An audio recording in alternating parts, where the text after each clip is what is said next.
প্রিন্সেসের মম mother. ও miss হেইগ্রি, হঠাৎ করে আমাদের বাড়িতে? বলছি কি তোমার মেয়ের মুখে না একটু লাগাম লাগাও। কেন কেন কেন?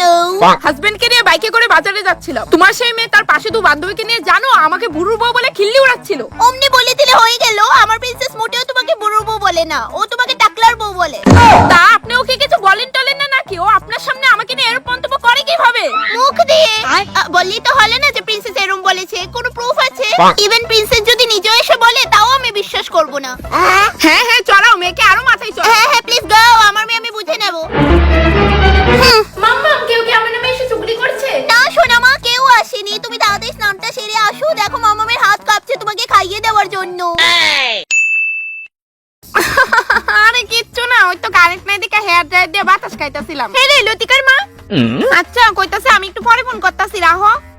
কি খবর জুতা দি? খবরে হতার নাম আতলে বেশুব তুমি বড় ফুড়ি ওগো ওগো অত্ত কমি কিটা হরছে জানোনি? যাও জুতা দি, তোমার আর কিচ্ছু কোন লাগতো না আমারে, আমি জানি তুমি সত্যিই কইবা। এর আগে হুনিয়া তেল সবটা মা। আরে আমি জানি তো আমার মায়া ফেন্ডি যায় এক একটা সামার। লতিকা মা শুননা